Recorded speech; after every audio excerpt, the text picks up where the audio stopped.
सभी प्रिय दर्शकों को जय माता दी। दर्शकों, कब है हरतालिका तीज का व्रत? 29 अगस्त को या 30 अगस्त को? क्या है हरतालिका तीज व्रत के नियम? क्या है पूजन करने का शुभ मुहूर्त? इस पूजन को कैसे किया जाता है? इस पूजन का सही समय क्या है? इस पूजन को सबसे पहले किसने किया था और किसके लिए किया था? क्या है इसकी मान्यताएं?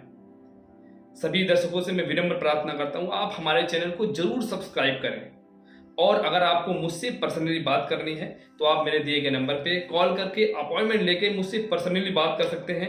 अपने जीवन से जुड़ी हर समस्याओं का पूर्ण समाधान प्राप्त कर सकते हैं। मित्रों, आइए बताते हैं हरतालिका तीज व्रत के नियम बारे में और इसके शुभ मुहूर्त के बारे में। ज्योतिष शास्त्र के अनुसार भाद्रपद महीने के शुक्ल पक्ष की तृतीया तिथि को हरतालिका तीज का व्रत मनाया जाता है। इस वर्ष हरतालिका तीज का व्रत 30 अगस्त दिन मंगलवार को मनाया जाएगा। मित्रों, पूजन का जो शुभ मुहूर्त है वह प्रातः काल 6:30 से लेकर के 8:35 तक सुबह में यह शुभ मुहूर्त रहेगा। और शाम को प्रदोष काल में जो पूजन का शुभ मुहूर्त है वह है 6:33 से लेकर के 8:51 तक। इस शुभ मुहूर्त में ही माँ पार्वती और भगवान भोलेनाथ का और गणपति जी का विधि विधान से पूजन करें। मित्रों, आइए बताते हैं यह व्रत सबसे पहले किसने किया था। तो यह व्रत सबसे पहले माँ पार्वती जी ने अपनी मनोकामना के तहत भगवान शिव को प्राप्त करने के लिए, पति रूप में प्राप्त करने के लिए यह व्रत किया था। शास्त्रों के अनुसार यह मानता है कि इस दिन माँ पार्वती की सखियों ने माँ पार्वती को ले जाकर एक घने जंगल में लेकर गई थी, जहां पे एकांतवास में माँ पार्वती अपने सखियों के संग पूजन विधि कर सके। और माता जी ने इस पूजन को विधि विधान से किया था, निराहार और निर्जला व्रत रख करके किया था, जिसके कारण माता पार्वती को भगवान शिव पति के रूप में मिले थे। तो इसी मान्यता के अनुसार हमारे समाज में भी और ज्योतिष शास्त्र के अनुसार भी इस व्रत को हमारी माताएं बहनें, हमारी जो कुंवारी बहनें हैं वो भी इस व्रत को रखती हैं। तो इस व्रत का जो नियम है पूजन का, सबसे पहले हमारी बहनें इस दिन प्रातः काल सूर्योदय से पहले उठ करके स्नान आदि करके, जो मैंने सुबह का शुभ मुहूर्त बताया है, इसी शुभ मुहूर्त में विधि विधान से पूजन करें। उसके पश्चात रात्रि में प्रदोष काल में सभी श्रृंगार आदि कर करके इस दिन भगवान जो शिव की पूजन होती है वह काली मिट्टी से बनाई गई प्रतिमा की पूजन होती है। उसमें भगवान शिव की प्रतिमा, उसके साथ साथ माता पार्वती की प्रतिमा, उनके साथ भगवान गणपति की प्रतिमा, इन 3 लोगों की प्रतिमा रहती है।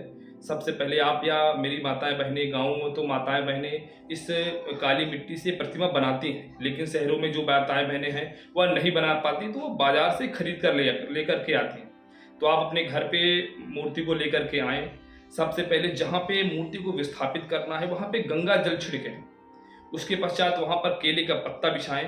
केले का पत्ता बिछा करके भगवान की मूर्ति को स्थापित करें। फिर उसके पश्चात हमारी माताएं बहनें भगवान भोलेनाथ का, भगवान शिव का और माँ पार्वती का और गणपति जी का विधि विधान से पूजन करें। सबसे पहले क्या करें पूजन में? सबसे पहले भगवान को जल से स्नान कराएं, उसके पश्चात तिलक लगाएं। तिलक लगाने के पश्चात माला आदि चढ़ाएं। उसके बाद जो आप मेरी बहनें श्रृंगार का सामान माता जी के लिए लाई हैं, श्रृंगार का सामान अर्पित करें, धूप दिखाएं, दीपक दिखाएं। उसके पश्चात प्रसाद भोग लगाएं। फिर उसी स्थान पे कई सारी स्त्रियां बैठ करके भगवान के सामने भजन इत्यादि का गायन करें। और इस दिन अगर हो सके तो निर्जला और निराहार तो हमारी बहनें रहती हैं, अगर हो सके तो रात्रि भर जागरण करने का विधान है।